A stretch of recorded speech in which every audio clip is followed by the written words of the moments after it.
किशनपुर गांव में राजा और चंदन नाम के दो दोस्त रहा करते थे। राजा बहुत ही मेहनती था और दूसरी तरफ चंदन आलसी और कामचोर इंसान था। अरे राजा, मैंने सुना इस साल तुम्हारी फसल बहुत अच्छी हुई है। हाँ बाबा, इस बार अच्छी फसल हुई है। ठीक है बाबा, अब मैं चलता हूँ। मुझे आज अनाज बेचने के लिए मंडी जाना है। ऐसा कहकर राजा वहाँ से चला जाता है। कुछ देर बाद वहाँ से चंदन अपने खेतों की ओर जा रहा था। अरे बेटा चंदन, कहाँ जा रहे हो?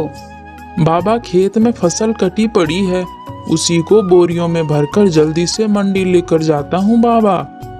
बेटा, तुम्हारे खेत में इस बार कितनी फसल हुई है? क्या बताऊं बाबा, इस बार खेत में बहुत ही कम फसल हुई है। तुम्हें पता है तुम्हारे दोस्त राजा के खेत में बहुत अच्छी फसल हुई है, लेकिन जहाँ तुम दोनों के खेत हैं उधर के इलाके की जमीन तो एक जैसी है। फिर तुम्हारे खेत में फसल कम क्यों हुई है? लेकिन उसने तो मुझे कुछ बताया ही नहीं। ठीक है बाबा, चलो मैं चलता हूँ।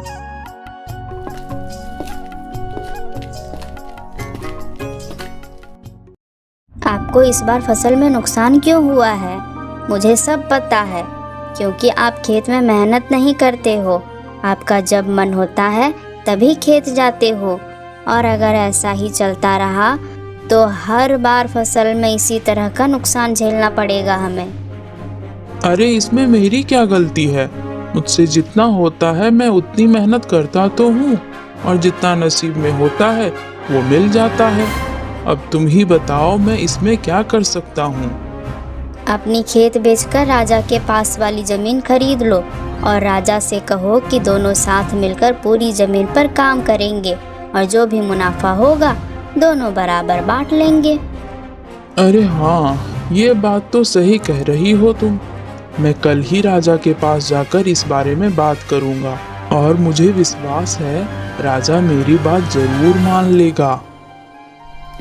चंदन अगले दिन अपने दोस्त राजा के यहाँ पहुँच जाता है। अरे चंदन, तुम इतनी सुबह यहाँ कैसे? मैं सोच रहा था कि क्यों ना मैं तुम्हारे पास वाला जमीन खरीद लूं और उसमें ही खेती करूं। ये तो बहुत ही अच्छी बात है।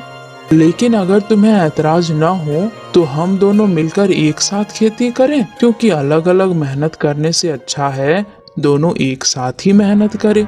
इससे दोनों को अच्छा मुनाफा भी होगा।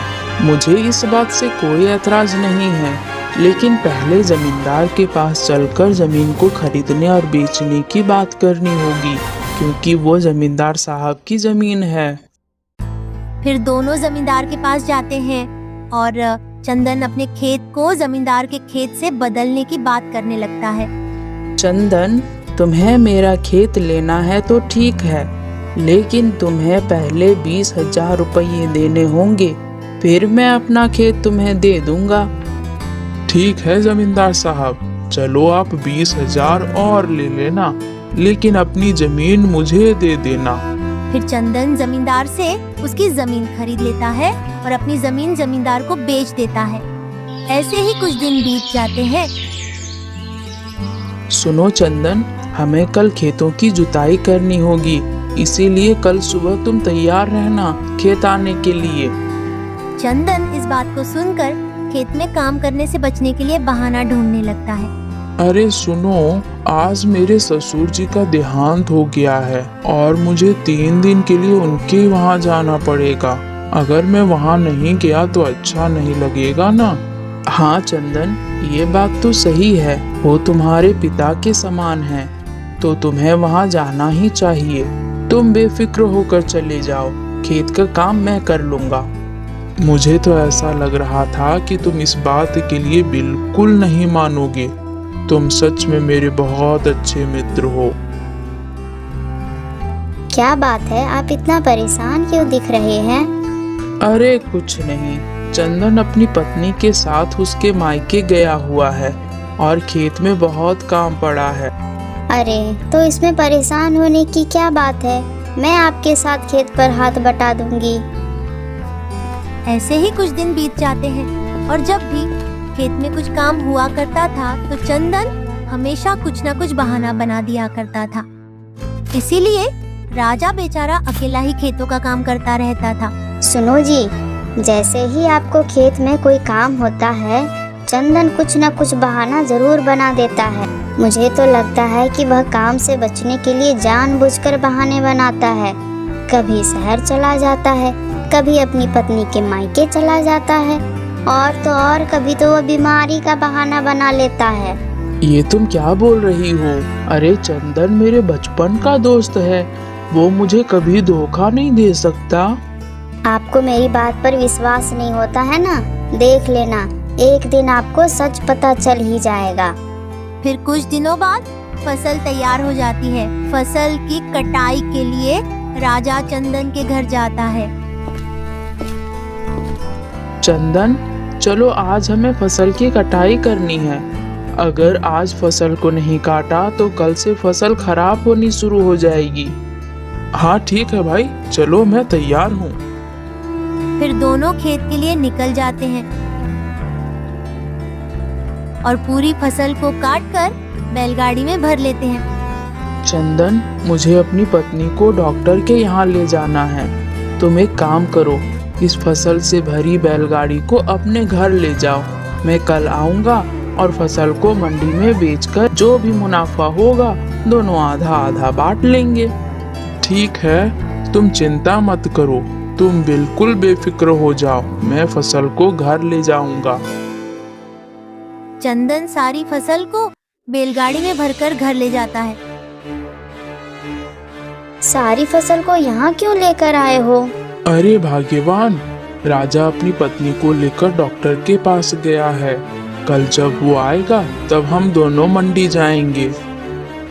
चलो, यह तो अच्छा है कि सारे फसल को आप यहाँ लेकर आए हो।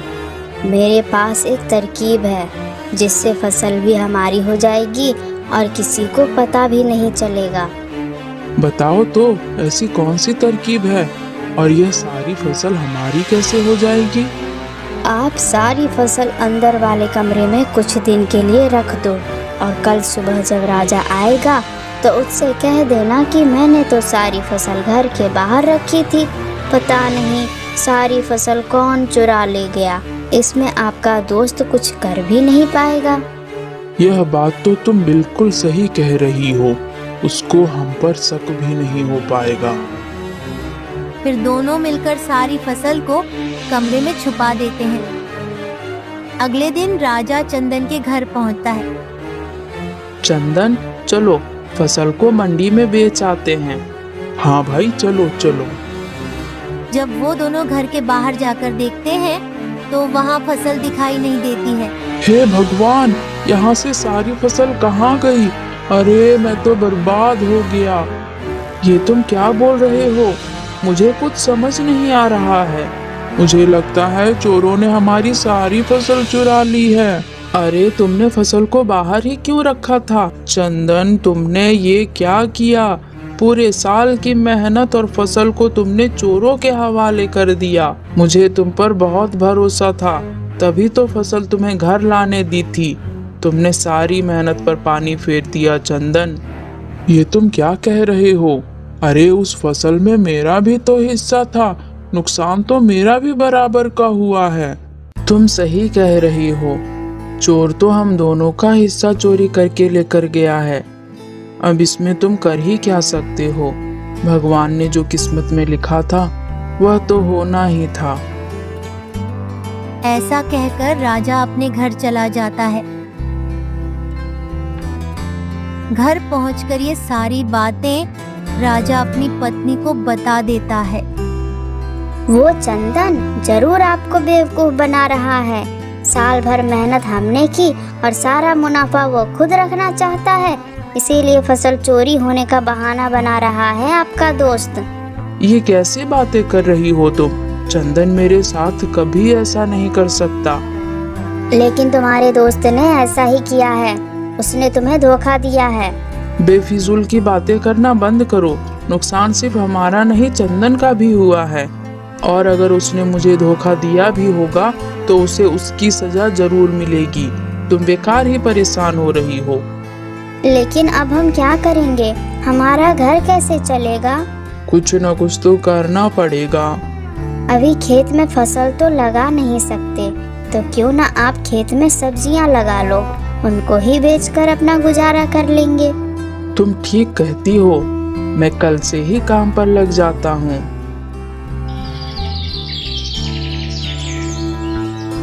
अगले दिन राजा सब्जियां लगाने के लिए अपने खेत में खुदाई करने लगता है। तभी खुदाई करते करते उसे एक सोने का घड़ा मिलता है।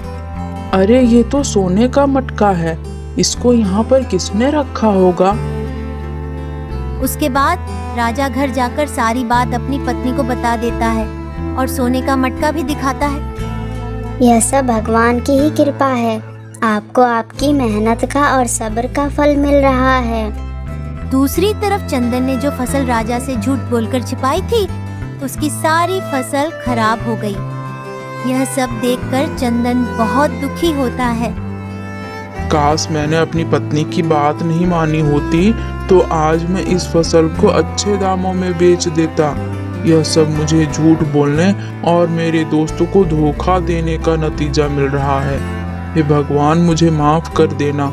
आज के बाद मैं कभी ऐसा नहीं करूँगा। चंदन को अपने दोस्त को धोखा देने का सबक अब मिल चुका था।